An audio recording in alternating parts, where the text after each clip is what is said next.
What's going on, guys? We are Tottenham TV here, back again with another HOTSPAR with me and John Cooper. How you doing, John? How are you doing? Right? All right? You feeling okay after recovered? Not really. No. It's going to take a while for me to recover from that kind of shit. That actually really hurt me, that one, for some reason.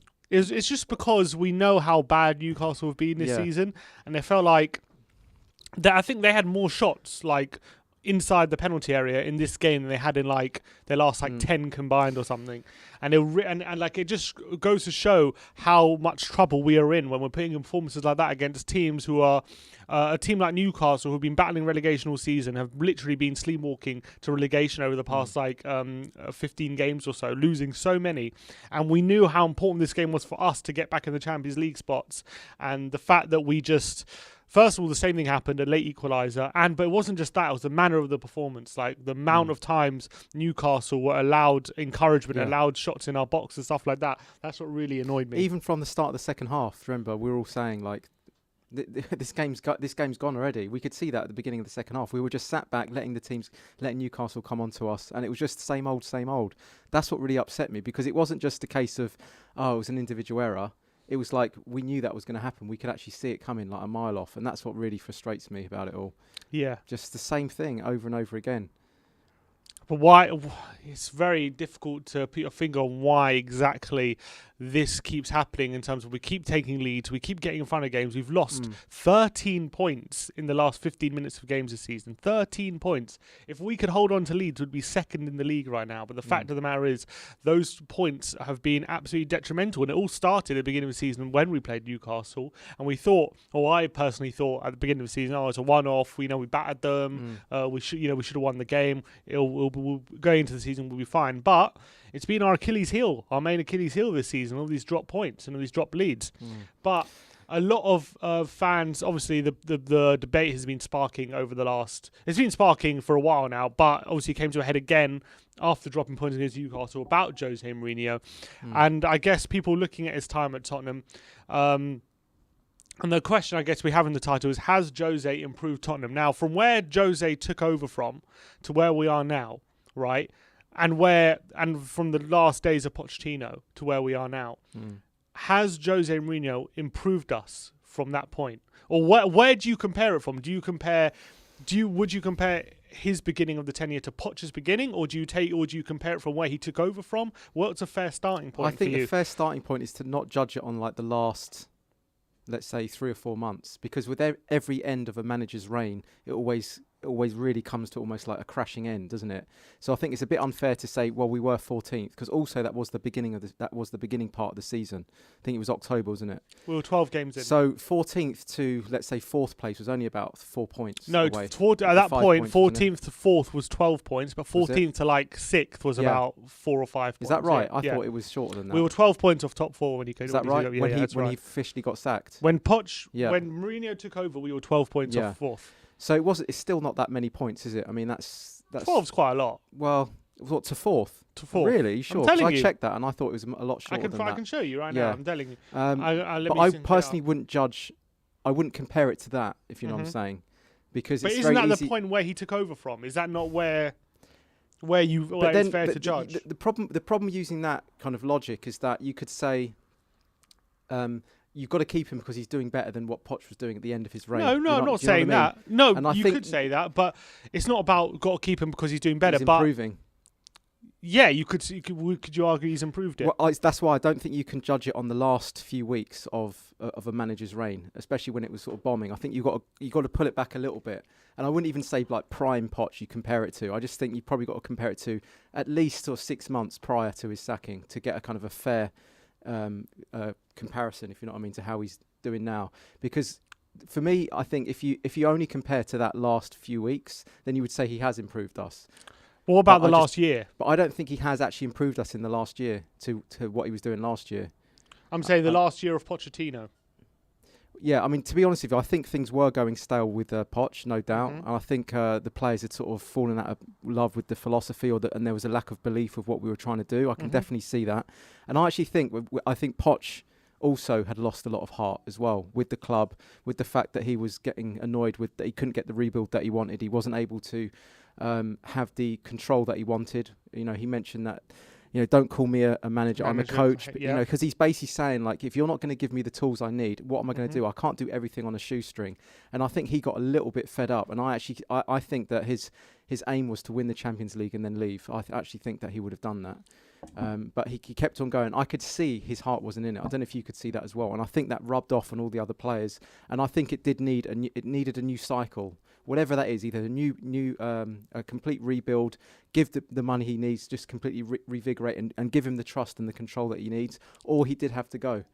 And so I could understand why he left. And there was a little Mourinho bounce as well. But I think actually, if you actually look at it from, I think we did this. When did we do this? The other day, didn't we, with Mourinho? I actually think his points to game ratio this season is lower than it was last season. It's lower it's lower. Yeah. Well. Didn't we do that? Then it's sorry, when from Mourinho, the point Mourinho took over. Yeah. Last season. It's his period then, his points per game, if you take those 26 games, it's lower this season than it was last season. But overall, we're in a better position this season than we were last season. If you take in Pochettino's bit. One place better maybe. No. We finished 6th last season, didn't we? Sorry. At this point, we were 7th, but we were about 7 points off top 4. Now we're only 3 points off top 4. So in terms of that, in terms of point difference, place-wise, worse. Place-wise, I think place-wise is similar. Closer. I don't think we're worse, but I think we're we had not more worse. points this time last season, didn't we? No, we didn't. We had more points this season. Okay, but we're about. But that's including Poch's we're part, 7 points better off this season than we were last season. Personally, I don't think we've improved that much this season from the Mourinho last season. I don't think we have. I think it's about the same. From Mourinho last season, have we improved? The Mourinho Spurs. No. Yeah.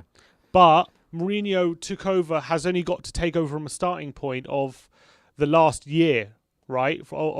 He had to take over from a starting point. He's taking over a team. Yes, a team that got to the Champions League final, but it was also a team that hadn't won an away game in a year, right? So that's a starting point where he's getting from.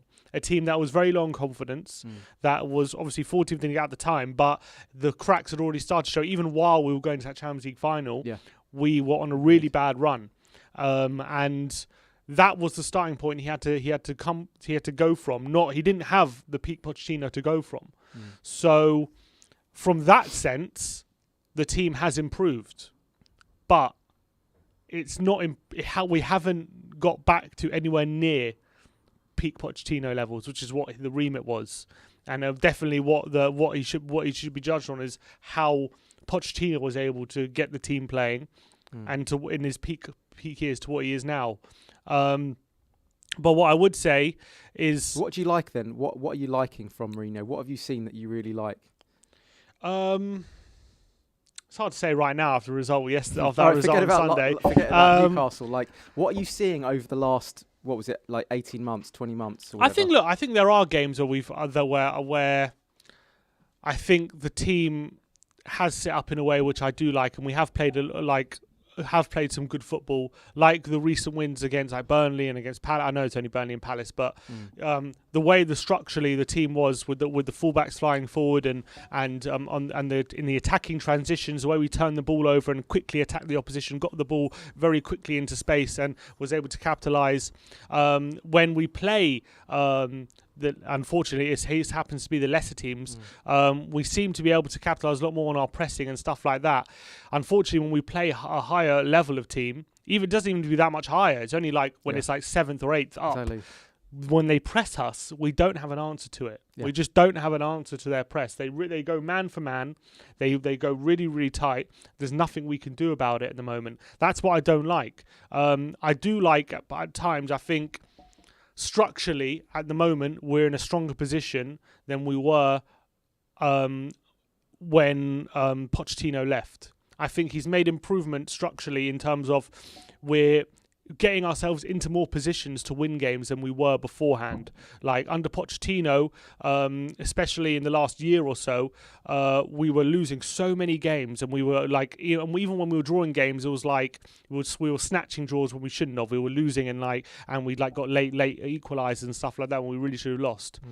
But under Mourinho, this seems to be the opposite problem. It seems to be we are continually, a lot of the time anyway, we're taking the lead, we're getting in our positions to win the game, and then we don't have the mental strength to hold them out. Basically, we don't have what he's been. What he was brought in for. That's the problem. That's the issue. The problem is that hasn't come to pass.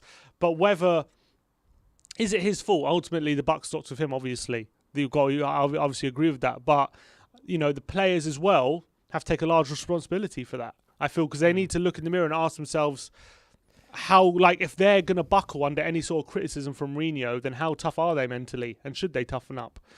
I don't know. Maybe it's just a modern day player. I'd quite like to ask the audience. I'm going to go ask the audience. I think the main divide at the moment I'm noticing with the fan base is whether or not it's the individual players that are the main issue, or is it Mourinho and his ability to get a tune out of them? Or do you think it's a blend? I'd quite like to know what people think about that. That was the table there. Let's have a look. That was a table when Pochettino was sacked. So that's 4. He's 12 points off top 4. Yeah, you're right. So 12 points. Yeah. Yeah, 12 points off top 4. Yeah, 14 points. 12 games, 14 points. Yeah. Yeah. However, the wheels had properly fallen off, I think, at that point. It had, and it needed a lot of rebuild. And I think, to be fair to Mourinho, obviously, right now, a lot of people compare our tenure now, his tenure, fairly, I think, to what Poch was able to do in his peak. And I do think, and I understand that because we believe in the quality of these players because of what they did under Poch and because of the height they were able to reach under Poch, challenging for league titles, getting to a Champions League final. These players are clearly capable, but I think the way it had fallen off at the back end of Pochettino, it was harder. It was a harder job than maybe even Jose realised, let alone the fans realised, to get these players back to where they are. And although we have, in a way, made steps in that direction, it hasn't been big enough to justify what we did in bringing in Mourinho, basically. Yeah, he hasn't done enough, has he? We are underachieving, no doubt about it. What really upsets me is that when I watched us against Newcastle, and we've seen this all season, haven't we? It was just sit back and stop playing for the second half. And I don't know about you, but whenever I've watched Spurs throughout my whole life, every time that we've been a goal up in let's even just especially big games, you'd notice this with Spurs in the past. Whenever we sat back and tried to hold on, it's very rarely we ever actually do it. You know what I mean? We've seen that time and time again throughout my whole life since '87.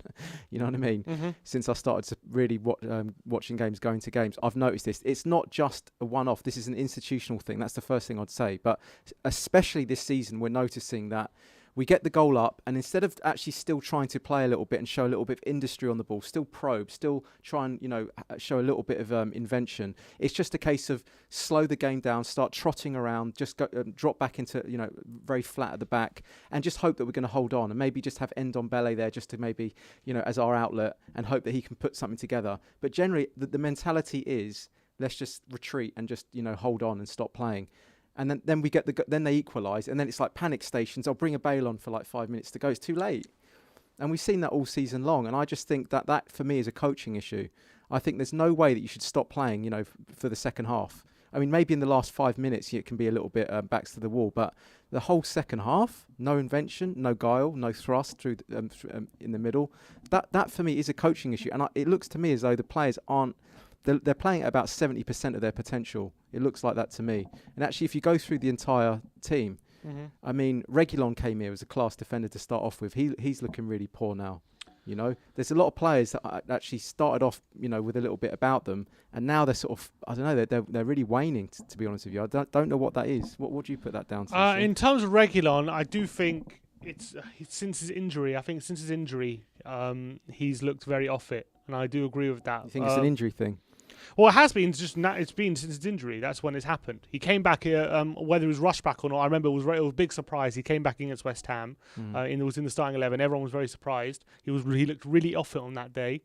And then he had a couple of good games against Burnley. Against Burnley, I don't think he played against Palace actually, but I think he had a really good game against Burnley. I think it was, but then again, he has looked off it recently. But whether I don't know. I think it's harsh to say I don't know. He's waning now because since his injury, he hasn't looked the same. I don't know. It's difficult. It's difficult to put your finger on it. I think that Mourinho's not nurturing these players well enough. I just don't think he's.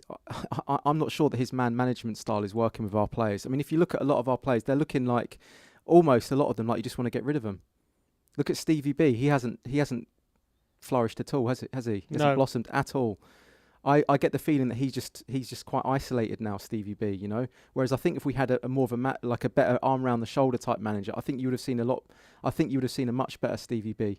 You know, players like that. I even think that I know we're all saying get rid of Dele Alli, but I think even another manager might have got a little bit more out of him. You know, there's plenty of Mourinho was able to get more out of Dele than Poch was for the last couple of years. You know what I mean? Like in terms of when Dele first broke into the team, like he started playing for him and he was having a really good period. But again, he reverted back to type where he's back to the form that he's been showing literally for 3 years now. And yeah, you could put that down to Mourinho, and you say another manager can get more out of Dele, but we haven't there's no evidence for that in terms of if Poch couldn't get enough out of him. He was still playing him though, week in, week out. Yeah. Yeah, and he wasn't getting anything out of him. He's dropped though. But he had to drop him. Yeah, okay. He was right to drop him. But do you get the impression that Jose's able to really nurture these players and get the best out of them? Yeah, well, not all of them clearly, but which ones do you think that he's nurtured and made them better? I think the real top ones. The top players in the squad, I think Son, I think Kane. Yeah, but they're like established players. They've been in the team for a long time. They already were world class. Yeah, I think Aurier's probably better than he was before Mourinho. I think. But do you think that's because of nurturing? Do you get that impression? I don't know. Who knows? I'm not there. I don't know. I don't know about nurturing. All I could say is I've heard from when I see interviews with the players and stuff. For example, I saw that interview with Ndombele not so long ago. He was talking to some France publication, and he was saying that. He was talking about Mourinho, and he's saying all I can say is the person who I was told was going to be managing us and this person with this reputation of being ruthless and stuff, that's not the person that I've encountered, and I can only speak from my own experience and stuff like that. And he seems to be a player, even though he's had his troubles with Mourinho in the past. I think he's nurtured him. I think he's nurtured him to a way where he's performing well. But he was now. Our record signing. You expect him to come in as an established player for that fee. Do you know what I mean? So for me, that's not. He's not really that's not really a genie in the lamp situation there. You know what I mean? You expect. Well, you've seen record signings now. Well, it's easier said than done. You know what I mean? How many? Look at Werner right now at Chelsea. They spend a shitload on him, and they can't get a tune out of him. It's not as easy as just saying, "Well, he's a big money signing, so he should be playing well anyway." I think you need a certain management style for that. I think the way the way with thing is with Mourinho at the moment is I have backed him a lot of this season. And I still believe there's a good footballing brain there, and I still believe his methods can definitely be successful. However, it seems like the squad at the moment aren't up to what his requirements are, and in that sense, it's pretty much similar to what Jory, you know, the Joracle. He's the Jory. You know, he's a guy who comments on our stuff a lot. Okay. He was DMing us, and he's saying Pochettino's very good at turning average players into stars. Mourinho's very good at turning stars into elite players, and I think that's the crux of the issue. That's the good thing and the bad thing about him, I think. Because I think the problem we've got is that Poch did it on a shoestring, and he was working with young players, and he had a very young team. Average starting 11 was 24, youngest in the league. I think Mourinho likes to bring in established players to build his team. Already established star players, bring that in, and I just don't think that the way that our club's set up, that he's going to have that luxury. He's not going to be able to spend the 90 millions and the 60 millions on the Freds. So he's now. Mourinho's coming in. I think he's the right captain, but the wrong ship, if you know what I mean. I just don't think our ship is built for a manager like Mourinho to come in and do that, because he's not going to be able to bring in all those star players to plug the gaps, if you know what I mean. He's going to have to do a little bit of the project manager stuff, and I just don't see him being able to do that. Let me just go through a couple of super chats. Remember, if you want to really appreciate if you get the likes up on the stream. It really helps support the channel and support the stream. We do daily uploads, so really appreciate everyone's support. And if you want to get your opinions in a super chat, or send us a tweet at WeAreTottenhamTV on Twitter, we'll react to any content or opinions you want us to react to. We got a couple of super chats. One from Ardavan Hamissi says, mistakes are okay, but we get dominated at times. I agree. That's my point. I'm trying to say, it's like, yeah, everyone can blame it on individual errors, because every time you let in a goal, you can say that's Sanchez's fault, that's Dyer's fault, right? But we the whole second half we gave up. Yeah, but look at the first goal. They dominated though. us the whole second half. But the first goal, was that to do with being dominated? You know, the fact when Tanganga just gives it away and then Sanchez gives it away and then we give a goal away. Is that being dominated? But I would actually say that they were hurting us. They were hurting us even before that goal that they I know, but I'm talking about the situation of the first goal. But predominantly the second half I'm talking about, particularly, you know. Yes, you can always blame that goal on I mean, do you think too sloppy we conceded too sloppy No, goals? I think we were dominated. Yeah. I agree with that, but I'm just saying at 0-0 when the game is at 0-0, the way we gave away that first goal, that's nothing to do with Newcastle dominating us or anything. That is us shooting ourselves in the foot. Like that situation, as I was describing to Ben, the goal, like a lot of the time, what I'm unhappy with was the way we allowed Newcastle so much encouragement for a team who's so poor in attack, who didn't have their two best players. How they're allowed in the penalty box so many times, they're able to get 17 shots inside the box is unacceptable. However, when you go to the goals, you have to look at the individuals. The goals we conceded have to fall down, especially the first one for me, has to fall down at individual characteristics of the players, because that is completely unacceptable from a top level team who want to be challenging at the top. You can't. You have to have enough quality within yourself to not do that kind of stuff and shoot yourself in the foot. However, the game as a whole, you have to blame Mourinho. I think they had a record amount of shots.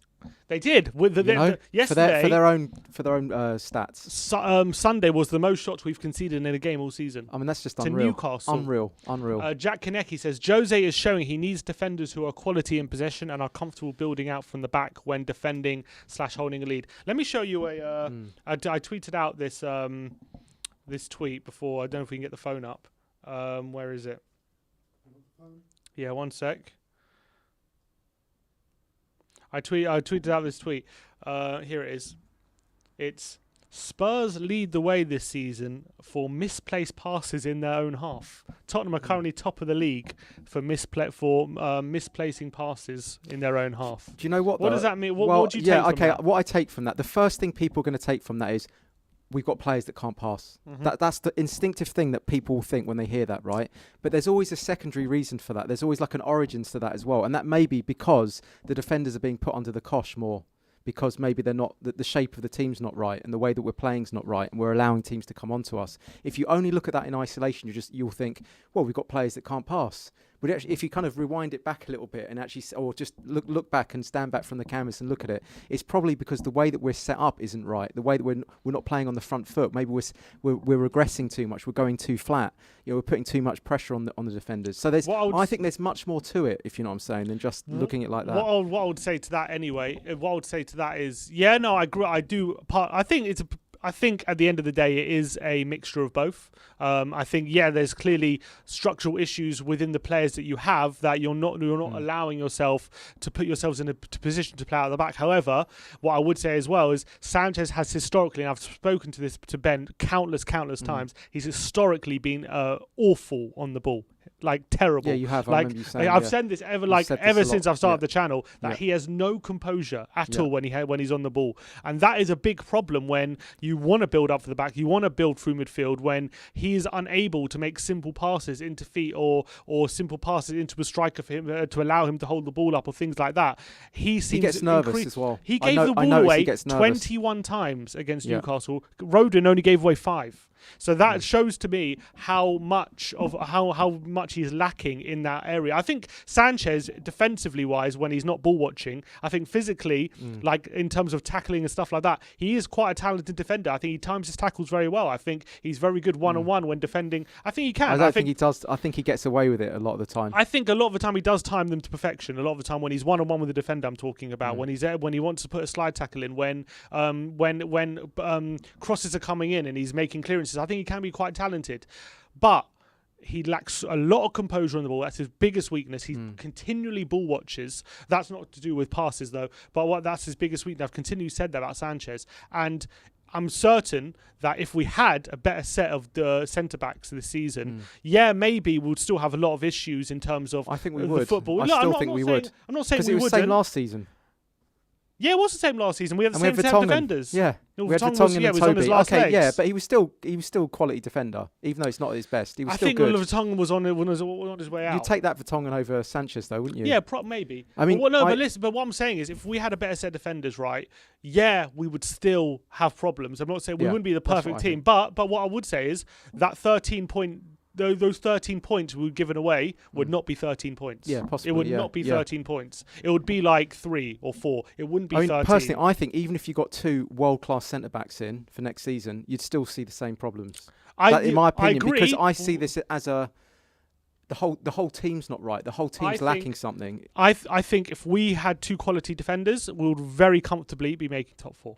That's my opinion. Well, we're not very far off it now anyway. Correct, and that's what I'm saying. So it could be a 5-point swing, but I don't think people look at these centre backs and say once we get these centre backs in, that's it. We're a top team. No, I disagree. We are well short of being we're not a top team. Well we're short. Not a top team. But what I would say is, if we did have a better set of defence, we would be comfortably top 4 right now. And then people would call that progression. Yeah. Another super chat here from Franco says, proud of this show and you guys talking about racism yesterday. Even people at my work loved it. No room for racism. Yeah, that was off the back of the absolutely disgusting reaction on social media from a few brainless idiots who were messaging Sanchez after his poor performance and sending him vile abuse on social media, which is completely unacceptable. And that's what he was responding to. They're not Spurs fans, as far as I'm concerned. They're not football fans. They're not they're just trolls. They're these people, right? That they're just doing it to get a reaction from everyone. Yeah, that's what they're doing it for, and it's a vile way of doing it. But unfortunately, it works because everyone's talking about it as soon as they do it. Social media, there's just everything comes out in the open, and it's just nowhere to hide. Maybe a good and a bad thing, but yeah. Let me ask you this, John. Jose Mourinho after the game was asked about. Yeah, let's talk about. I want to ask you. He was asked a couple of things. I actually want to ask you about. First of all, the one I want to ask you about is he was asked about his famed record about keeping leads. He said, "How come the biggest problem this season is you being able to hold on to a lead, your team being able to hold on to a lead, whereas in the past that has been one of your team's biggest strengths. What do you think the difference is?" And he said, "Same coach, different players." What do you think? How would you think of that response he gave? Is it just a factual response? He said that was his words. Same coach, different players. He said exactly. It's a direct quote. Same coach, different players. That was a direct quote from Jose. So he's saying that it's all down to the different players. You can read into it what you want, but Simon Jordan was on TalkSport today defending Mourinho in the sense that he's just stating something that's factual, and he's just stating that what works for some basically was some players doesn't work for others, and although his coaching methods are the same, it doesn't directly translate for different set of players. Or is he throwing the players under the bus and saying a little bit that I'm saying these players just aren't good enough for what I want? What I want to hear him say is come out and say we didn't play well enough as the whole team. I want to hear him say we weren't set up right. We weren't faster closing the ball down first and second ball. I think we sat off them too much. We went a little bit too flat. I really want to work on that for next game. You know what I mean? Take a bit of responsibility. When he goes, it's because of the mistakes. It's they were mistakes, but that for me was just the tip of the iceberg for what was wrong with us and has been for this whole season. So that's why when I hear that from Mourinho, maybe he's I get the impression when he says this sort of stuff, it's almost like to protect himself, his reputation a little bit, protect his job. You know what I mean? Because I want to hear him actually be honest and actually call out what the real core issues are, not just the surface level issues are. So what?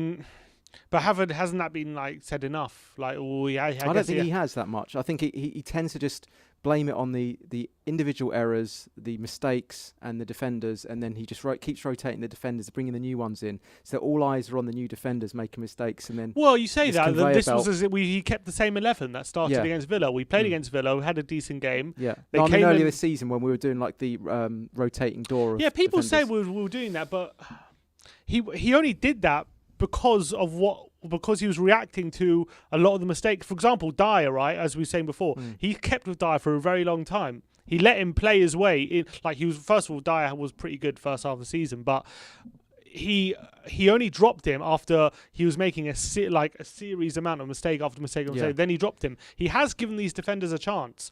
For Sanchez, for example, beginning of the season, he also gave him a run, and then he started to make a lot of mistakes, and then he dropped him. No, I agree with that. I'm just saying that have you not noticed that all eyes have been on the defence, the back line, the Of individual course, errors. because how much actual spotlight has been on Mourinho and the way that he's set up the teams and his performances? How much scrutiny does that get compared to I as think a it's fan a lot base? of How much do scrutiny. we?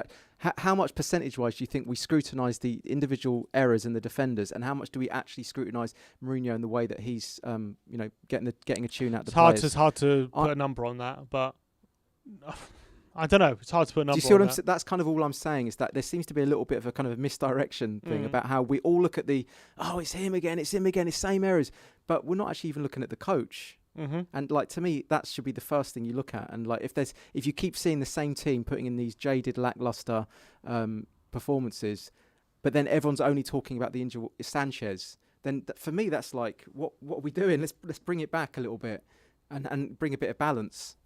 Yeah, because I think it is both, isn't it? It has to be both.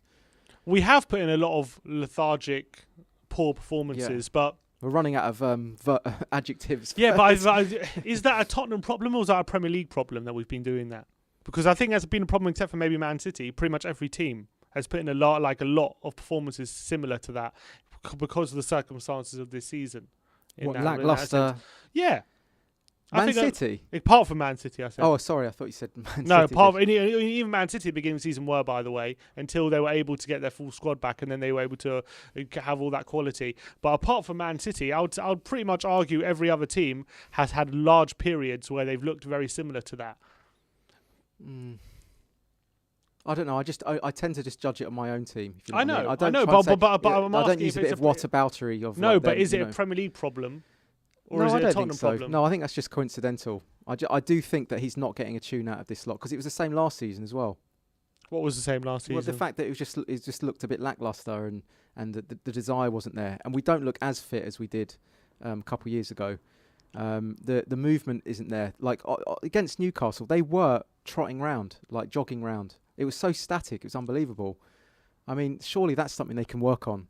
You know, a bit more movement. And I think when I know he wasn't that effective, more sexual, but I thought he's the only one that really brings a little bit of that energy of like linking it all together. I think when he's not playing, it all feels a bit the defence, midfield, and attack seems like these kind of isolated blocks. Do you know what I mean? But when he's playing, or even when a Lamella comes on, usually he sort of everything starts to get connected. But I think that we've looked a little bit.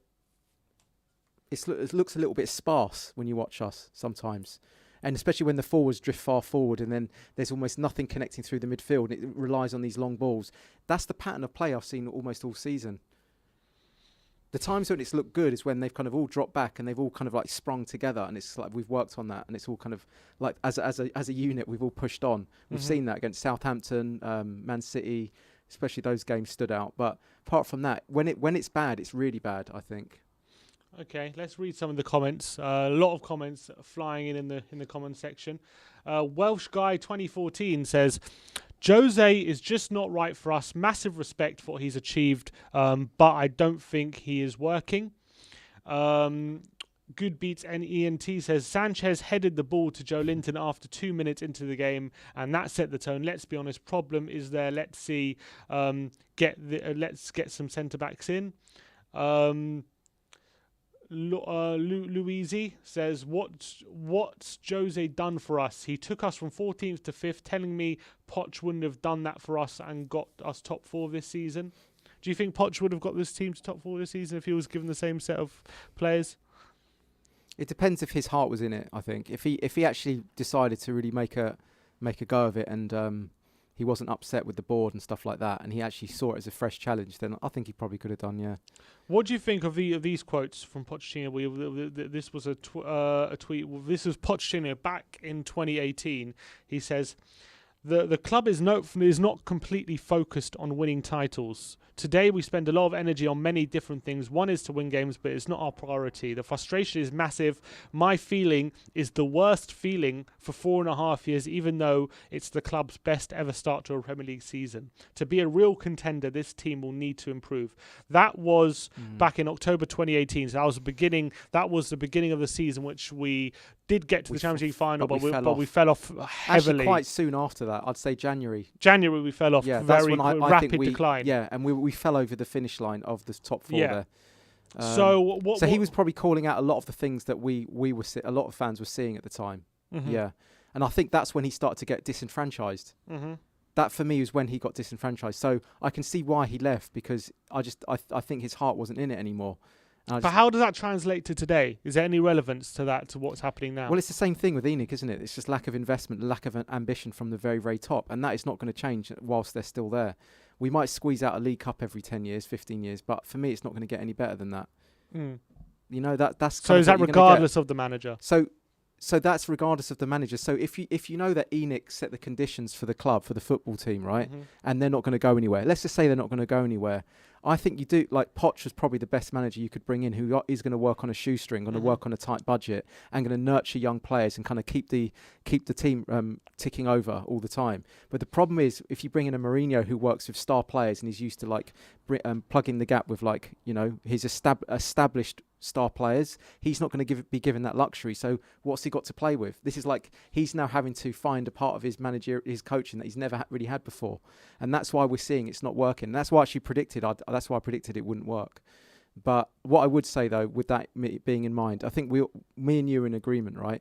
I would like to see him be given another transfer window. Yeah, I want to see him get these 2 centre backs that he needs. I did agree with that. I did up until we've now Look, in a perfect world, would I want to see him given a transfer window and get some new centre backs in? Yes. What I'm worried about is actually what I wanted to ask you about as well in terms of this second quote, because the first quote in terms of same coach, different players, I didn't have that much of an issue with, because I do think a lot of this squad do need to be called out on a lot of them are coasting. A lot of them do need to be called out on the quality of their performances, because I do think it is a residue of how they were performing at the back end of the Pochettino reign. But what I do have a problem with is what he said after that, and that's when he was asked about Toby Alderweireld and Aurier being left out of the squad. He was asked why they were left out of the squad, and he basically said they both came back late from international duty, and they didn't have their COVID tests in time, and so they weren't eligible to play. And now it's true for Aurier, but that isn't true for Toby, because there's pictures of Toby, there's video of Toby in training on Thursday, and the reports are now saying he did have a COVID test on Wednesday. He arrived back in London on Wednesday. He did have tests, and he was available for selection, and he had been in training Thursday and Friday and Saturday. So that I do have a problem with. Why is he lying? Why are you doing that kind of stuff? Why does Toby always get treated badly? I don't know why. I mean, it's just like throughout his whole time here, we've been messing Toby about, as far as I'm concerned. You know, he's a great guy, great servant, loyal. You know, you say that he was great haircut. He was one of the smug ones when Pochettino got sacked, though. What do you mean smug? Oh, he gave an interview on international duty I think the day Pochettino was sacked. He had this big grin on his face, and he was like, he seemed happy about it. No, I don't know about that. He did. How do you know he was smiling because of Poch leaving? It could just be because I don't know. I think if come most on, man, people who watch that, no, I don't think it is. I think baby, come on. I don't know. Look, if someone could get the video up or tag me, I don't know where the video is, but if you look at his face, I'm telling you, he is happy. And he did as well. So you think Toby was he was one of the guys anti-Poch, I think. Ben thinks Toby was anti-Poch, really. Unfortunately, remember they had that falling out, but Poch barely played him in his one of his last seasons. He didn't play him because he had that contract issue, and they had a bit of a falling out. You know what I heard? Okay, I'll tell you. Go on. So, exclusive. I'm going to give an exclusive here. I was in. I go get my hair cut in barbers in Foster's. Here we go. Right? It must be believable. And the guy that cuts my hair cuts Toby's hair, right?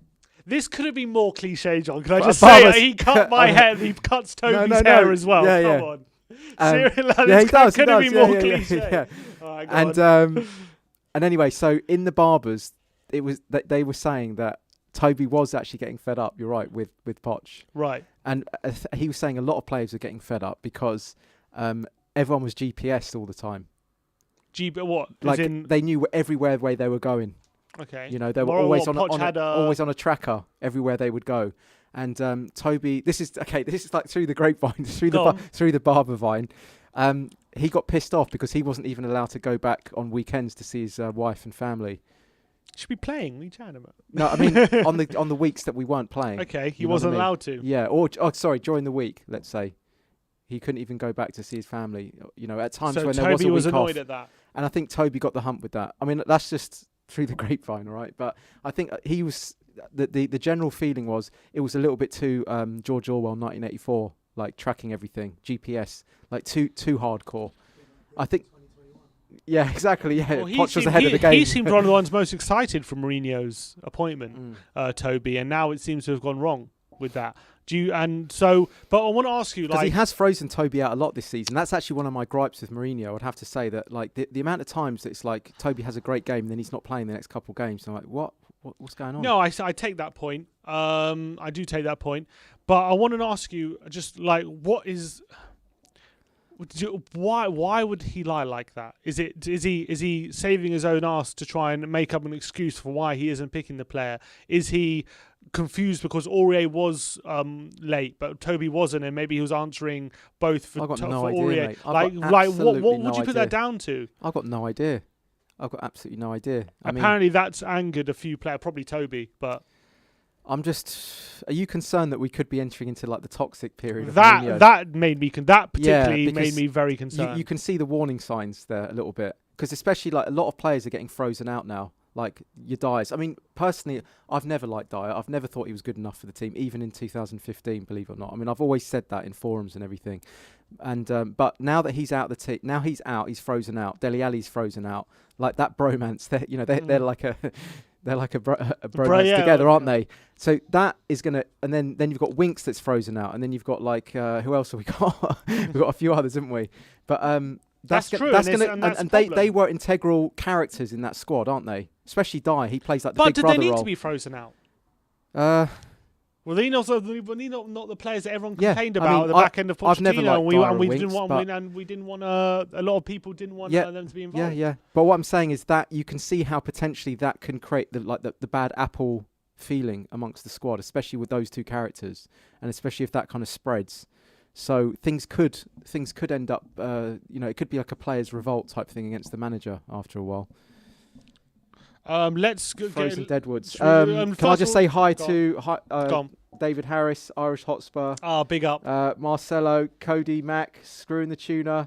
Do you still think we're going to win the league, mate? Double's on, mate. Double's still on. Cody Mac, how we doing? Cody Mac. Sean Adams with the super chat says, if Jose was sacked, would you take Marcelo Bielsa? Who said that? Sean Adams. It would be a complete reversal of playing style, wouldn't it? It would be back to similar-ish. I think that will happen. We will flip back into a project manager playing very expansive Cavalier football. What annoys me about that is we had that with Poch, right? And then if the reports from reliable sources are to be believed, what was the undoing of Poch in the end of his tenure was the players being unhappy with with the workload, for example, because Pochettino had them pretty much doing double sessions every day, right? He had them training extra hard to be super fit in the opposition, basically, run for 90 minutes and all that kind of stuff. And it obviously worked for a time, but didn't win anything, blah, blah, we know the history. He was... The players, basically, a lot of players turned on him because they're saying he was doing double sessions and whatnot. And the GPS. And that kind of stuff. But, like, if we bring in a Bielsa or a Nagelsmann or someone of that ilk, are they not going to demand you do double sessions? Is that not going to be... Are they not going to upset the same players who were upset the first time? Do we not just need rid of a lot of these apples? Is that not the answer? Do you just think it's a case of just doing a complete overhaul? Not a complete overhaul, but a lot of targeted. I think we have to target a lot of the players in the squad who just aren't with Mourinho,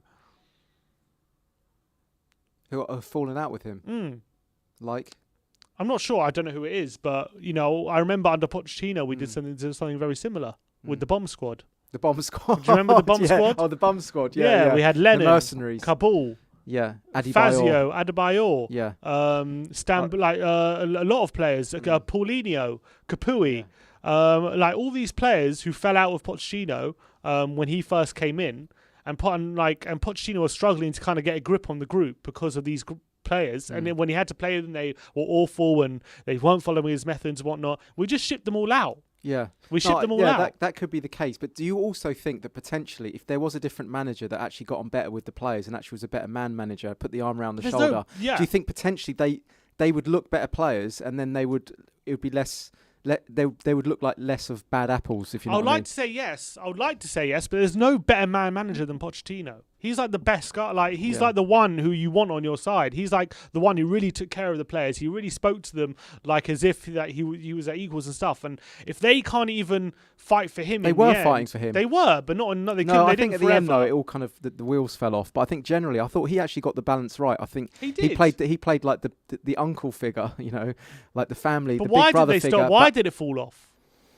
Like I said to you before, I think that he felt disenfranchised by the board and the fact that they weren't going to reinvest to kind of create a new generation, a new cycle.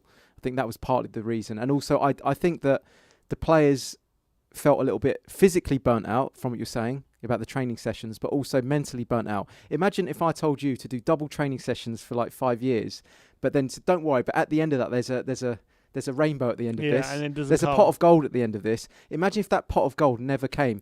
On some level, mentally, you're going to start going, oh, not again, and putting in those trainings. You are going to lose a little bit of enthusiasm, and I think that, coupled with losing Dembele, I think they had a bit of a slow release factor of losing him. I think we kind of didn't feel it immediately, but later on we felt it.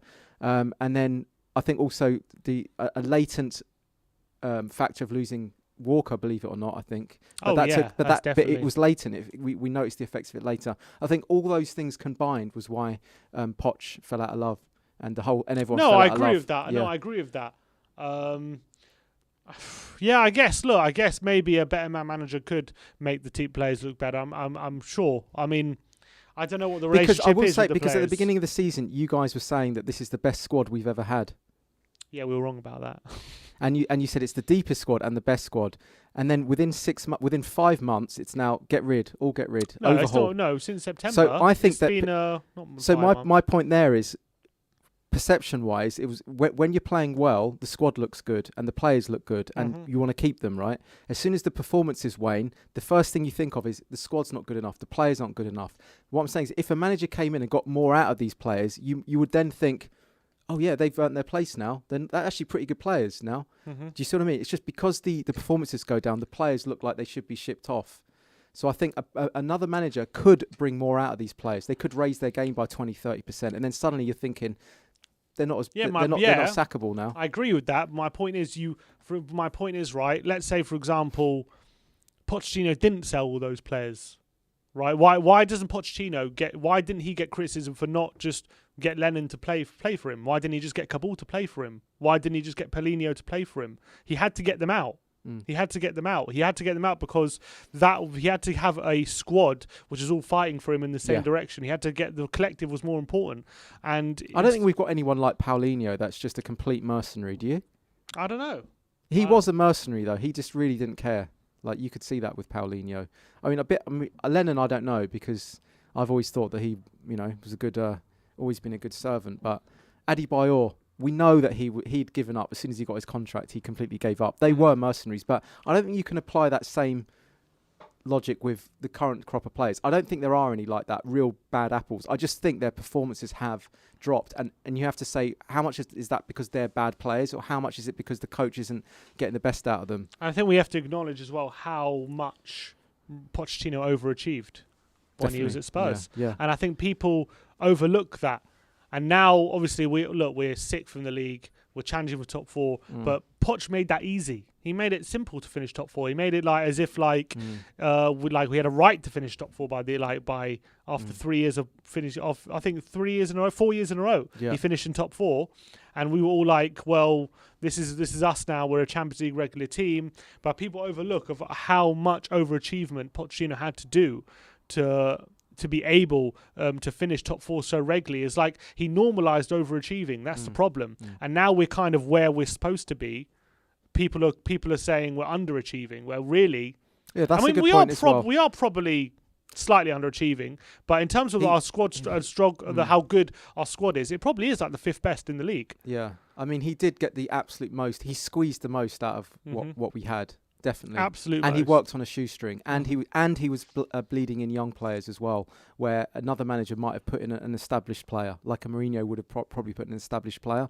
He was putting in your Winkses at the time, and your Skips, even players like that, and your Masons, and your who else was there? Bentalebs. You know what I mean? Whereas I think other managers wouldn't do that. So credit to Poch, he was still actually doing that and still trying to keep a conveyor belt of young players coming through, even if it might have been to the detriment of the team. So I think Poch did an unbelievable job that we forget about, given the circumstances, given the conditions. But actually, can I ask you this? Let me just go through the super chat. And then I want to ask you, super chats. We talked about this before, but I want to ask you about... Franco says, Jose needs more time. The grass is always greener on the other side till one gets there, which I think is a fair point. I also think that applies to the Pochettino sacking as well, in terms of the grass always being greener on the other side when we sacked him. I think a lot of people were agreeing with the sacking at the time, and I do think we kind of lost a very good thing with Poch. And then Marcelo, big up Marcelo.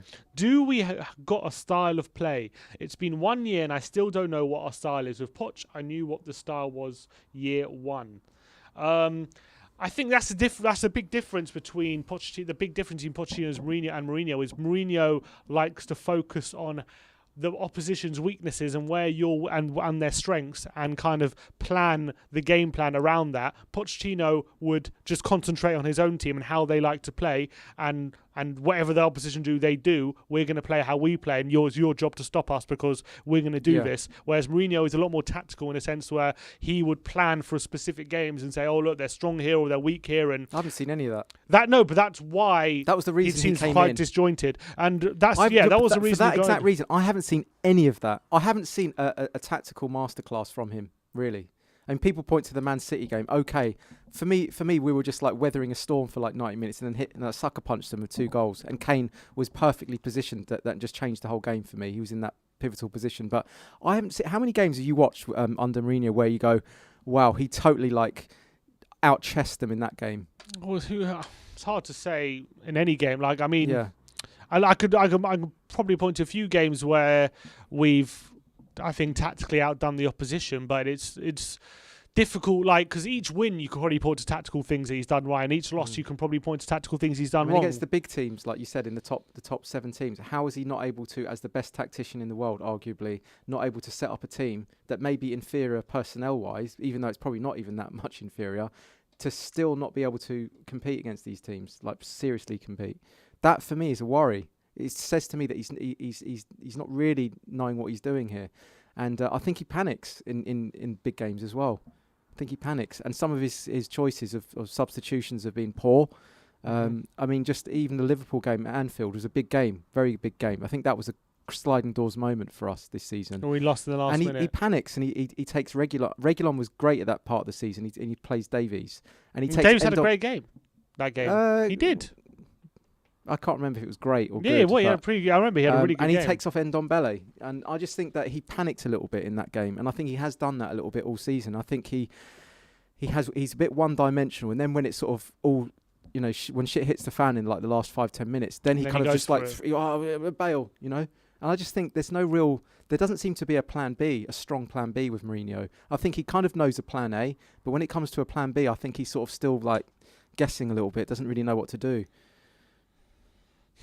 It's hard to disagree with that, given what we've seen. Go on. I mean, we've got... Can we get the likes up, guys? We super chats in. If you want to get your messages in, tweet us or super chat us. We have got quite a lot of tweets, actually. All right. We do have a lot of tweets. I'm not going to say it anymore. No, we'll get to your thing in a minute. We do have a lot of tweets, though. I think it's important to get to these tweets. Arjun Gadavi says, Jose is using the same squad as Pochettino, only two differences, left back and DM. Other players are still, he is doing a good job. It's individual mistakes that let us down. He needs his players. I think that's partly true, but I also think at this point where we are in the season, it isn't just down to individuals anymore. I think a large part, I would say earlier in the season, there were a lot of games where it was, but I do think at the moment, the way we're a lot of the times where we've been playing, you can't just put it down to individuals. I think the individual goal moments a lot of the times you can, not all the time, but a lot of the times you can. But as the way we're playing as a whole, you can't. That's what do you remember like the very first HOTSPAR? This is what our whole debate was about. You were saying it's only about aerial, like the way that we defend aerial set pieces. And I was trying to say that actually it goes way deeper than that. It's actually a structural issue. It's the way we're playing as a team. And we had about an hour and a half going structural versus individual. But I stand by that. We've now seen that it's way deeper than just the individuals. And it is actually the way we're set up and the play and the whole. I don't think it's been the case the whole season. The ethos. I don't think it's been the case the whole season. How would you describe the essence or the ethos of the way that we play? I don't know. I don't know how to describe it. Shite. I don't know. Yeah. Do you know what I mean, though? Forget the tactical side. I'm just want to ask what the essence of us, the ethos of us, do you see what I mean? What's the personality like? How would you describe it? Weak. Fickle. Confused, yeah. Or like lost. It sometimes looks lost, confused, a little bit jaded, brittle. Lackluster, brittle, yeah. So for me, that is something that runs a lot deeper than skin level, of just individuals. The confidence just seems so thin in this squad. There just seems such a thin amount of confidence, especially in the back line. Like, they have no confidence in themselves that they're going to hold out for a result. I'm trying to think who does look confident on the ball. Probably Ndombele looks confident. Lo Celso always looks confident. Lamela looks confident even though he's a headless chicken. Kane, Son, Morris, actually probably got a few, but maybe it's just the back line. Let's read another tweet. We're going to get phone up. Let's read another tweet from Jude Bellum. Says, same coach, different players. If Jose had said this after 1 or 2 games into the season, that would have been bad. Our defenders should know the set was set up by now. The comment was said in frustration and hard to disagree with. That said, Jose has to take some blame, although I would love to see more of our players start to take responsibility. What do you think? Do you think the players should take responsibility in press conference or in interviews and stuff like that, or social media? You see sometimes. I think they do take responsibility. You think they do? Well, Lloris came out, didn't he? Yeah, he's the only one really, and Kane, and Kane. Yeah. But what are the other players? Do you mean talking about the team or their own performance? Because then they're very rarely you're going to have a player come out and just and slam themselves. Well, for example, when Arsenal had a very bad defeat, but by Kosaka saying really sorry about that performance, you Arsenal fans deserve better, and all stuff like that. Like, do you like to see more than that, or do you think that's just like tokenism and you're not really bothered about that kind of stuff? Like, he tweets out saying, "I'm really sorry about that performance." Like, you Arsenal fans, yeah, I think that's good to hear that. It is good. So you want to see Tottenham players do that kind of stuff after games like Sunday, maybe. Yeah, I'd like to see Mourinho do a lot more of that and not just blame it on the individuals. Actually, say that the whole team wasn't up to scratch.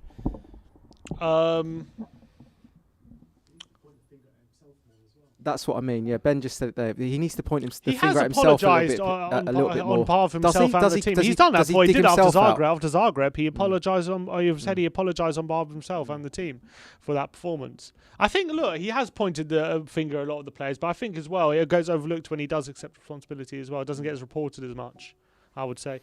Let's go to more tweets. From El Cuco says, I think Mourinho had a bad first 18 months, but he'll turn it around for sure. If he gets another chance next season. Do you think he will? The way things are going, no. What do you think is going to happen? The timeline from now to what I would say is I reckon we lose the Carling Cup final in extra time, and then we have an up and down end. You've become more negative than me this season. We have an up and I was getting criticised for being negative, and everything that I said's come true, and now I'm scared to say anything now. And then we have an up and down season going into the end of the season. We finish like 6th or something, or 5th.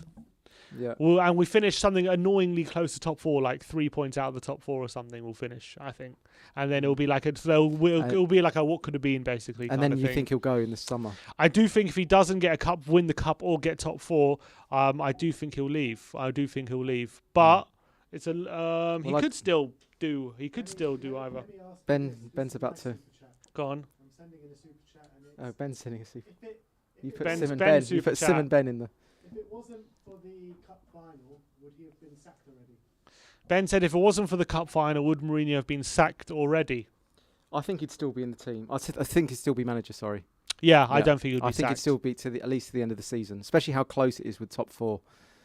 But it's not a good season. As long as if top 4 is in sight, I think he won't be sacked. But as soon as that's gone, then the decisions start to be I think so. Closer, I think. Apparently, there's a clause in his contract. If he doesn't get any European football, then that break clause, not break clause, that so that payout. He's the highest paid manager in the Premier League, or one of them. He's £15 million a year. But apparently, so if we sack him, obviously there's a high payout, and people are worried. Are we going to sack him because of the payout thing?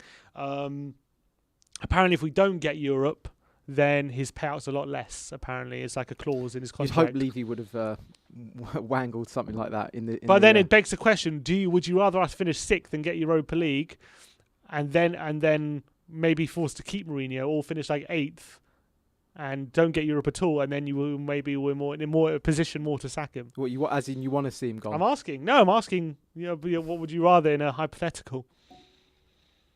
It's a difficult one because I still stand by. I mean, the prediction that we had our debate last year in May, and in that debate in May, I said that he will be sacked in between 12 months and 18 months from this debate. Mm-hmm. And I said, when that happens, I'll have won the debate. Do you remember that? Yep. And I said, and in that time, he's not going to win any trophies. 99% of all the comments slammed me, saying I was negative. I didn't know what I was talking about. I'm an idiot. And I actually think this is going to happen. But I still, even though I said that, I still think you should give him another transfer window. Even though I've said that, I still think he deserves another transfer window. And then you judge it on the beginning part of next season. But the issue, though, people might argue with that is, if he does get sacked in, let's say, October, November, then what are you going to do? You're going to have to bring in managers that aren't that readily available. And then who are you going to bring in to sort of rebuild it all with the players we've got? It could end up getting worse. That's what I'm worried about. So, yeah. Tottenham Till I Die says, is it correct that Rodon won't be able to play in the cup final against City? If so, I'm severely worried about that, how it will turn out. Are we going to maybe revert to Dyer, Sanchez in that game, or Toby and someone else? Is Rodon cup tied? I believe he is. He is cup tied, because wasn't he? I remember he wasn't available for that game. I think it was Stoke. I think so. I think he might be cup tied. I think you might be right, Tom. I didn't consider that before, but I think you might be right, which is a bit of a worry. Simon Stevens, I can't judge Jose based on these players. The board either need to back him or sack him. There's no middle ground. Jose works best when he has the tools he needs, not the tools that are given to him. It is true that a lot of the time he's been able to get his players, and when that's happened, it's borne out good results. But should he be doing better with the players at his disposal than he's doing? I think personally, yeah. I think another manager could be getting more out of this lot than he is. I think, yeah. Especially when you consider the Europa League. That's definitely true. When you look at the league, where's that serial winning reputation? Can you see any of that in our team? No, but you also need the players, don't you? Yeah, but he's been there like nearly 2 years, year and a half. I mean, managers don't always get that amount of time. That's I know, but it has been interrupted a lot by certain things. Is that excuses though? I mean, do you think he's? I mean, what's he doing that AVB didn't do? What's he doing that AVB didn't do? Yeah, show me something that he's doing that's better than AVB. Can't. Yeah. And yeah, but he got the best out of Bale, you could say. I mean, so then, by that logic, you could say, well, he didn't, AVB should still be in the job. Well, AVB got sacked for Sherwood when we were in 6th place. That was in December 2013 after we signed all the You could say he needs more time, though. Maybe he did need more time. Maybe. Maybe he did. Who knows? I don't know. That's what I'm saying. It's all because I think Mourinho's reputation buys him a little bit more time. But then also, I think on the reverse happens. I think his reputation also makes people more wary of him. Yeah, more wary, but also I think he's granted more time where a lesser manager would be out the door quicker. I don't know, because I don't think so. Because you look, for example, look at Arsenal and Arteta, right? They're like 10th. And because he's a young manager and he's learning his trade, he's given time. No, but I think that there's a little bit of marketing with Arteta where it's like, trust the plan. Yeah. You know what I mean? Yeah. And I think we have a little bit of that Mourinho marketing as well. It's like we do. I think every manager has serial that, winner. It's not him. He's a serial winner. Yeah, but there's also the counter of that and saying, oh, he only wins he only wins straight away. Otherwise, he's never going to win. And he's not a manager who you give time to, where you either win straight away or you get rid. No, and that people kind of say stuff. Second season. Huh? With Mourinho. Second season. Also, some people say second season. And this is his second season. Oh, well, first full season. He seems part of the Mourinho PR team. Look, I'm not going to lie. I think my judgment is a bit clouded by the fact that ever since I was growing up, I have loved Mourinho. Like, even though he was that manager at Chelsea where he You're was a arrogant, Mourinho-sexual. I've always been a massive fan of Mourinho ever since. Even though he won those titles at Chelsea and whatnot, I obviously hated him when he was up against Spurs. He was always so arrogant and stuff. But there's something about him which it was just like he was just so. He was a manager I wanted. He's a manager I dreamt of managing Spurs one day. He was one ever since I was young. Like I really, I had the highest regard for Mourinho, and I thought every job he'd been at, he'd done amazing. And I always thought he was such an amazing manager. And the romanticism of him managing Tottenham, even though you could argue it was too late, whatever. I always thought that I was so desperate for this to work. But after what I saw on Sunday, then real doubts did. Obviously, Zagreb was one of the big ones. So I'm like, okay, maybe this really isn't working. Then he had the good result against Villa. I was going, okay. Then Sunday, I'm like, and then he says that stuff about Toby. I'm like, is this going to turn toxic? No, now? you think, you can, I'm worried about that. I'm worried about that. I don't know. I'm not inside the dressing room. I would say, in my opinion, if we were to do a poll, I was just going to ask if we could do a poll. Not of the fans. I'm talking of the players. If I was to do a poll of the player of the squad, and he had 70% of the players on side, I would keep him. Of the team or the squad? The squad. The squad, okay. If that was the case, if he had at least 70% of the players on side, I would bin the 30% and keep him. But I would be worried it would be something like 40%, and that's what I'm worried about. I hope that's not the case. If he does have the majority of players on side, I would keep him. Can we do a in the comment section here? Can you just put? Should we do like a Jose in, Jose out? Jose in, Jose out. I mean, it's a bit. I mean, yeah, go I on. just want to get the general feeling. Yeah, go on, put it in the comments, Jose in or Jose out. Let me know in the comments below what you think. What is your general opinion at the moment? Or let's get a general feel for how people want us to proceed right now. Is it Jose in or Jose out? I think it's majority ins here. Let's see. Let me read the super chat as well from Loves Music. He says, is Dyer's time up? He can't get in ahead of what we have. He must be bad. That's true.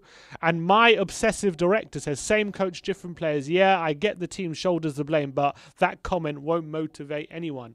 Do you think as a player, when you hear that stuff, should that motivate you? Would you like a player? Sorry, can you say it again? My eyes are on the... Same coach, different players quote, right? Yeah. When you're looking at a profile player that you want playing for Tottenham, do you want a profile player who looks at that quote from Mourinho? What do you mean profile player? Sorry. A profile player you want at Tottenham. When you've profiled someone that you want to come in. Yeah, I'm saying you want a perfect profile of player who you want playing for Spurs, right? Yeah. Like in terms of mentality, right, and how they approach things, yeah?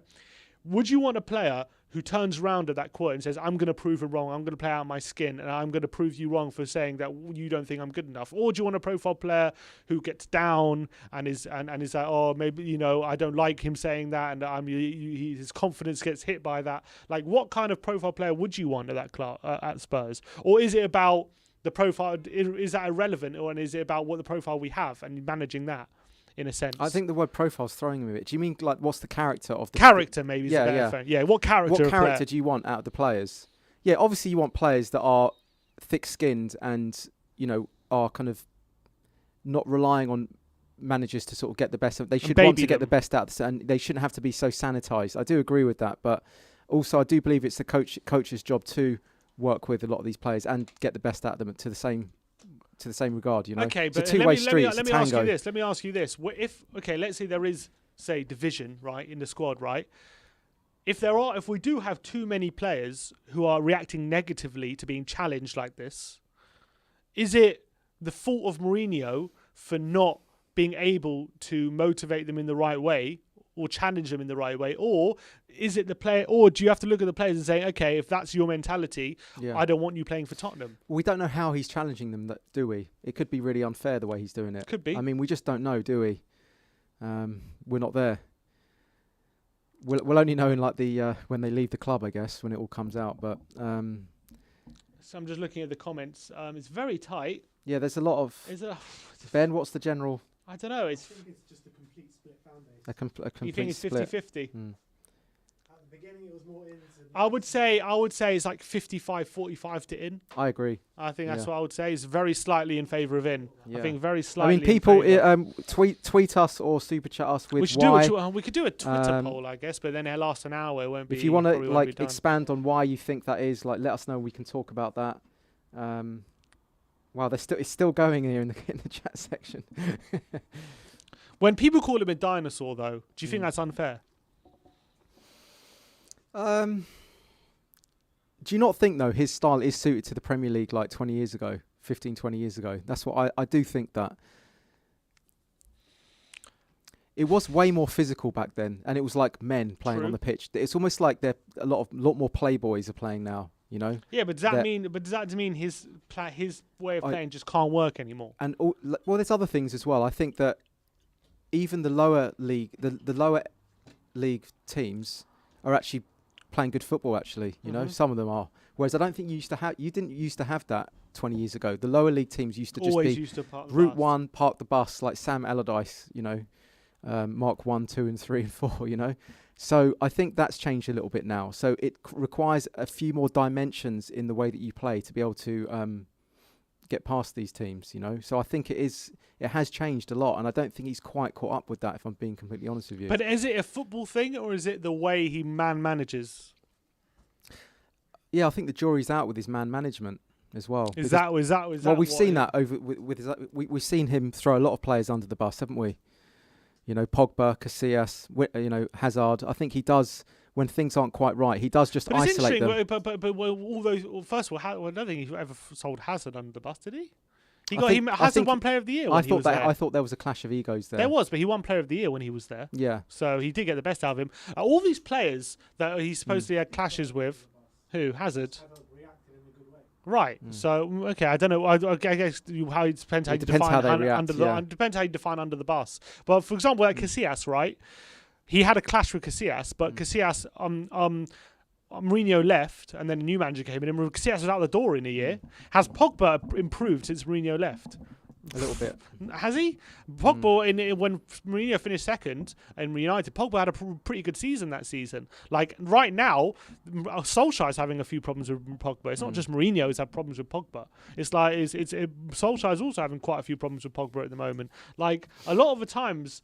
I don't think he's getting the best out of the players that he used to when he was, you know, like peak Chelsea days. I just don't see it. I was actually going through all his signings of recent years, and I was looking at them, and I was actually thinking when they arrived, they actually became worse than the position where he bought them from.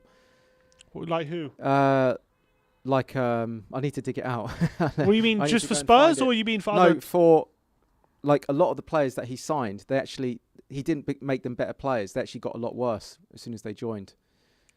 I'd have to dig it out, but maybe I'll do that in a minute. Yeah, maybe. LQ says we should sack Jose, sell Harry Kane along with Davis, Winks, Sissoko and Doherty. Say that gives us roughly 200 million. Get Nagelsmann in and build a squad. Jude Vellum again says another manager may come in and get more out of this squad. The performance would improve, but in my view, the squad does not have what it takes to sustain any mental endurance, which is required to win things. Otherwise, we would have won something under Poch. I think that's a fairly good point. KG13 says the question needs to be asked to Mourinho if he wants to win trophies right now or build a win long term. If he wants to win trophies now, then he has to go. And if he wants to build and win trophies, we have to stick with him. Is there any way of you being convinced that Mourinho could build a project at Spurs? He's not a project manager. I don't see him. No, is there a difference between he isn't and hasn't been? Is there a difference between that? So you think he could find a new dimension within himself? We have to. Is there a way? Is there an argument to say we should try it? He doesn't. He's not someone that can nurture players. I really don't see it, and I don't think he. Like for instance, Salah, De Bruyne, Lukaku, gone. You know, couldn't see the talent in them. Do you see what it wasn't he couldn't see the talent. Is that season that he got really look. I bashed Mourinho a lot in the past when he was Chelsea manager for getting rid of De Bruyne and Salah. I was clowning on him a lot, and I still stand by that because obviously look what the players they've turned out to be. Yeah. However, he did win the league that year. He won the league. Like, can you criticise a manager for winning the league? Yeah, true. You know what I mean? Even though he let a couple of players go by the wayside, he did win the league that season. But you've also got to think about the next year. You know what I mean? Correct. He didn't plan for the long term. That's what he does, and a project manager has to do that. You can't just think eggs in one basket for one season. Yeah, but that's not You've Chelsea. also Chelsea's not about planning for the long term. But you do have to, on a certain level, think about the following season. So No, I agree that, but with Chelsea, you get results now, you're out. You know what I mean? But you can still Chelsea. keep those players. They're back then anyway. You can Maybe still keep Abramovich those players on the periphery, though, couldn't you? Yeah, but the problem is, right, De Bruyne was basically knocking on the door saying, look, why aren't I playing? Why aren't I playing? Why aren't I playing? And fair enough, you can see now how good he is, and you can see now what a talent he was. But the problem at the moment was Fabregas was playing in that central midfielder area, and he was playing so well that, he was doing exactly what Mourinho wanted, that he couldn't fit in a Kevin De Bruyne in that team. And it was justified because they won the league. So, I get it. He should have maybe given them more opportunities and played them more, which is true. But at the same time, well, by that logic, he did win get rid of Skip. No, why? Exactly. Well, some of these fringe players you need to have there building up, and then later No, down the line, bring them in. that's different. They'll be equivalent if Skip was like saying, "Play me right now, or I'm leaving," and then letting him leave. That would be different. Were they kicking up that much of a stink? No, that's apparently what was happening. Yeah. De Bruyne was saying, "I need to play, or I want to go." Yeah. Okay. And that's what happened basically. Yeah, they could have loaned it. Super chat here from Oliver Ablett says, Dyer was overplayed when he was consistent at the end of last season and the start of this one. He only has a year into his development. He needs time. Dyer only has a year into his development. But does he mean as a centre-back? That's what I said. It is fair, it is true, but I think we've seen so much from Dyer now. I don't know. Does he need time, Dyer? The problem I have with Dyer is I have seen some good performances at centre back, but I feel like a lot of the mistakes he makes now as a centre back, he was making as a centre mid in terms of his lack of concentration, his lack of awareness, his lack of composure when he's being pressed and things like that. So nothing tells me with time he's going to iron those out when he was making the same mistakes in either position. That's the problem I have with Dyer. Jordan Stevens in the chat says, love the debate on the channel, but sometimes I think you guys debate for the sake of it. Right, let's stop the HOTSPAR. We're not debating for the sake of it. I generally, when I have a disagreement, I'll say.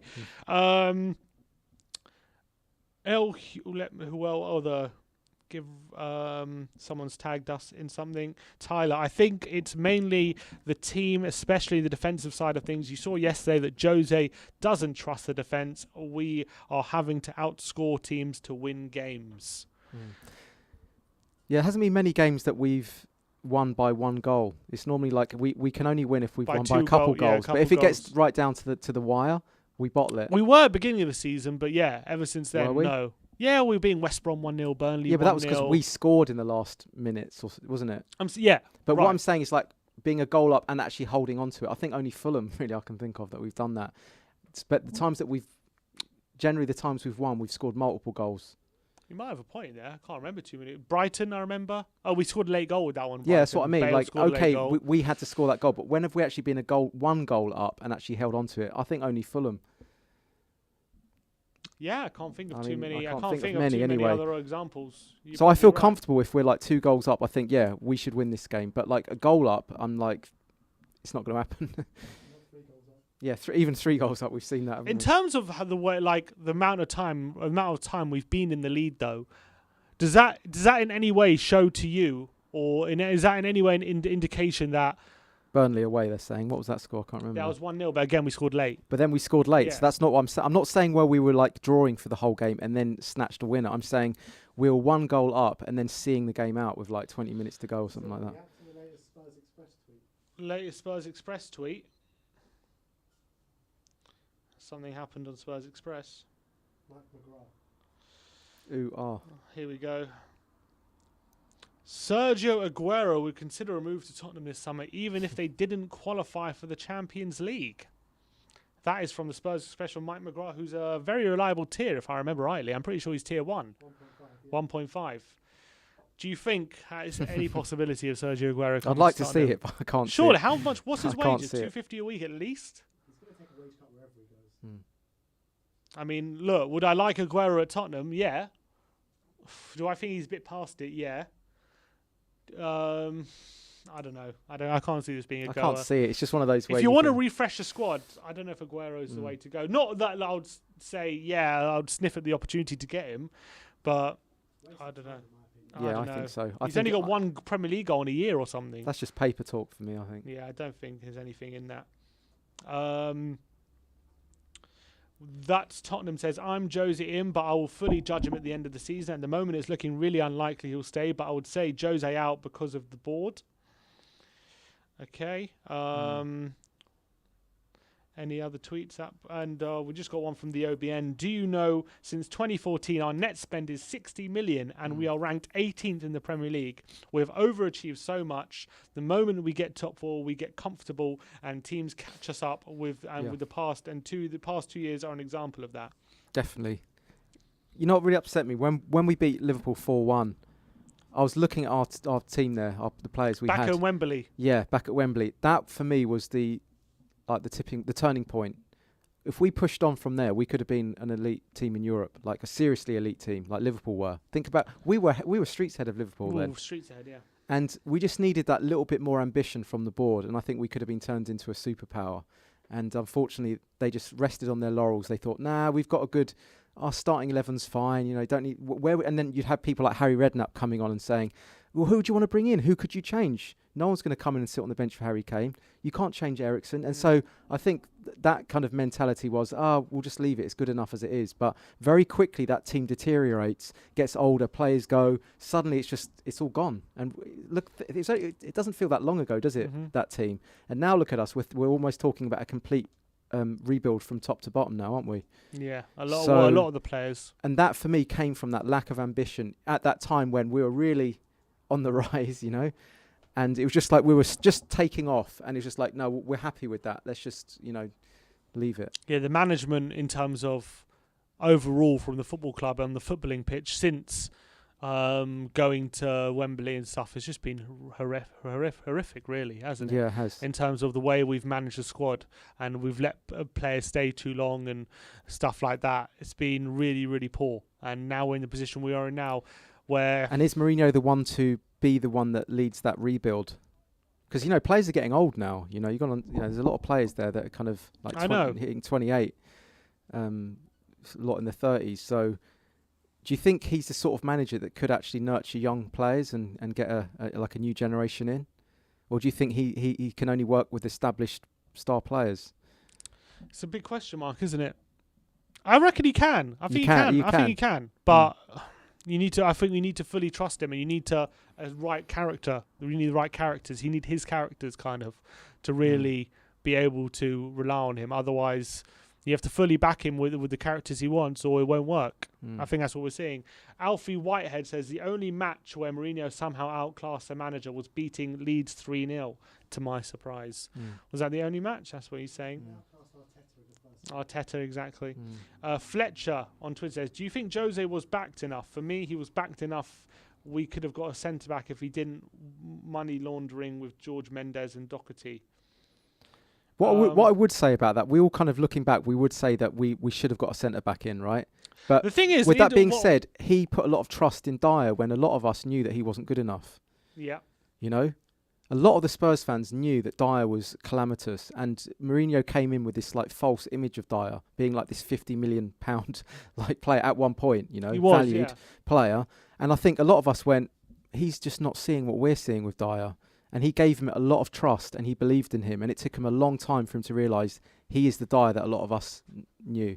So that is also partly why he didn't bring in that centre-back. But I think Dyer as well, for a time, did find another level, but he just couldn't maintain it. He couldn't maintain it. He reverted back to type, basically, I feel, with Dyer. So we could have actually got that centre-back in if he didn't trust that Dyer. No, I disagree. I think he wanted that centre-back. We met. There's pictures of Hitchin with Skriniar's age. We clearly wanted him. We clearly went in for him, but we didn't stump up the cash. I think the interesting thing is when we were going into the summer, like on the back end of the season before, I think our number one signing, probably our number one priority, was probably a centre-back.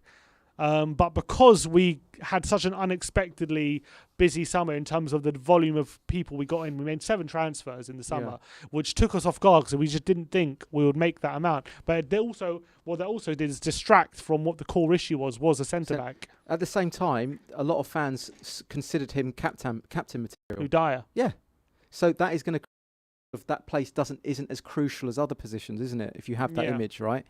So unfortunately, that is what let us down because he's just not good enough. All right, a few more tweets. People said Dyer is captain material. They said he has leadership qualities. You said he was captain material, Ben. He's had leadership qualities. No, you said he. I believe he should be captain. You did. He did have leadership qualities, but the problem with him is just like he just makes too many. How can you have a leader who just screws up as many times as he does? I'm pretty sure you both said that he was. He should be captain material. I don't know about captain. I said he's got the most leadership qualities in the squad. And you can see him being captain. You said. Yeah, you could. Okay, I thought you said you could see him being captain. Cody Mack says, honestly, if we sack Jose, we have to rebuild. If we back him and it doesn't work, we have to rebuild. So why not stick with him? Only way to avoid a complete rebuild, in my opinion.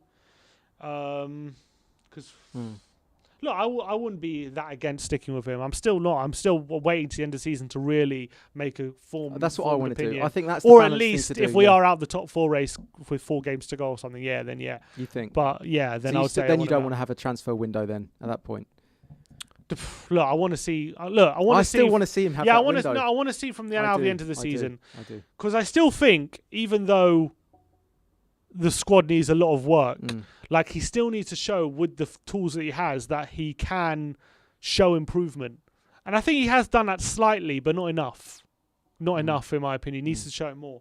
THFE Ndombape says successful teams need players with ability and proper mentality. You may be able to get away with some players that don't have ability but who have proper mentality. You can't get away with players who don't have a proper mentality, especially with Mourinho teams. The problem with Spurs is there are too many players in the current team who don't have ability and mentality required to win, which is unfortunately a recipe for disaster under Mourinho. I agree with that. I do agree with that. A super chat here from TK. Hi guys, love the show. Listening from the office. Let's sell the Deadwood. Give Jose another window. He can attract a better caliber of players. Come on, you Spurs. That is a good point. Do you think that's a point that's overlooked in a sense that the pool a manager like Mourinho has is maybe underestimated in terms of people want to play for him. He's a world-renowned coach. He's one of the biggest coaches of the last decade, right? He can attract the players. He can attract a high caliber of players. Whatever people think of him, right, and people say he's toxic about all this stuff. In the footballing world, when professional people, he's rated very highly. Players look up to him. Players grew up with him being like equivalent with Sir Alex Ferguson, that kind of ilk. Yeah, but do you think a high caliber player is going to join a club like Spurs just based on the manager, or are they not going to look at the fact they're in got Champions League football? I think what's more of a priority to these players? Champions League is probably more important. However, Mourinho could definitely be a factor between, for example, joining, let's say we're competing with like a West Ham, or we're competing with like an Everton for a player. Mourinho could be the difference in getting him in. You know what I mean? So I think that bit is underestimated. And people overlook that Mourinho has a lot of pull. Yeah, and also I think Ben made a really good point. He said that, do you not think that if we were to lose Mourinho, that would be the end for players like Kane and Son? Because I said that as well. Yeah, because I think that is like the last stand in the ground for them. They're thinking that this is, if it's going to happen, if it's ever going to happen, it's going to have to happen with Mourinho. We're not going to wait for another complete rebuild from scratch with a young project manager that's like 5 years older than me. They already had a project. Yeah, so they've gone full circle, haven't they? So I can't see them wanting to be there and start afresh and hope that it's going to build, like, organically build into something all over again. I agree. So I think from that perspective, if you want to keep the likes of Kane and Son, genuinely, I think that Mourinho probably is. Yeah, but it's whether or not you. Yeah, but Mourinho also has to prove to them that he's the right man in a way. You know what I mean? So we need to have a strong end to the season. And we could have even if we don't make top 4, if we, let's say, miss out by a point, but we're actually playing good football and we're actually playing well, then it's different. Like, context matters a lot. So we have to see what the circumstances are about at the end of the season. But yeah, I think we've run out of tweets and stuff. So I think that's that. Did we get everything in? Yeah, all right. Well done. Thanks, everyone, for your input. Thanks for your comments, your super chats, your tweets. Yeah, I enjoyed that. That was good. Your likes. Yeah, good. I feel like I'm agreeing with you too much these days. No, I think we sparred quite a bit on that one. But I do appreciate everyone, all your comments, all your interactions. One more here. Can we just read this one out? Super chat. Yeah, super chat. Look at our infrastructure: 62,000 stadium, training facilities, London, Son, Kane, Ndombele, Højbjerg. Is Is he saying he's that's the pool? like the pull factor? Yeah. I think that's what he's saying there. And managed by Mourinho Yeah, look at Zlatan. He went to Man U and Europa League for Jose. for Jose. That's true. That's a good point. Ben That just is said true, Zlatan Zlatan. went to United when they're in Europa. And he was sick there at United before he got injured. What's samosa mean here? He wants to. He was 3 points. Oh, I see. Let's Okay, hope we so get some let's just samosas. finish off with this, Sim. Man United, important game. Yeah. Oh. I used to be the most negative one on this channel, but now I'm the No, most do I positive. look? But the thing is, United, they haven't lost an away game for how long? Over a year since they lost. No, I wonder what the odds are for 6-1 6-1 to United. Yeah, well, they first of all they want revenge. Secondly, Yeah. they haven't lost an away game in a year. Thirdly, they're second in the league, so it's going to be a tough one. Yeah.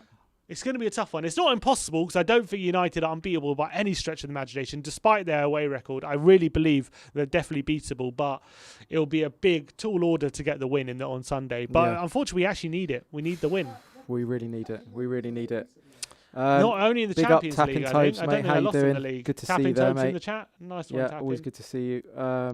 Yeah, thanks for all your Do you want to comments. quickly go through Oh, your well, program? We never really went through it. I might save this for another time, but All right. I'll leave this on a cliffhanger for everyone, right? All right. When you look back on the 2012 team and squad, we do think it was a one-man team, don't we, with Bale? That's the narrative. When we look back, we think about that. But you'd be surprised actually how good and how strong the squad was in depth. And actually, when you go over it, I would say there's an argument to say it's actually stronger than it is now. But I'll save that for We'll save that. We'll see. If we beat United, I'll disagree. If we lose, maybe I'll agree. Yeah. All right. All right. Thanks, everyone. Appreciate everyone's interactions, all your likes. Thanks, John, Ben. pleasure back always having end. you on the channel, mate. Um, We'll see all you guys very soon. Obviously, we're back tomorrow with more content, so stay tuned for that. Thank you, everyone, for all your engagement. Like, subscribe, and comment. And as always, come on, you Spurs.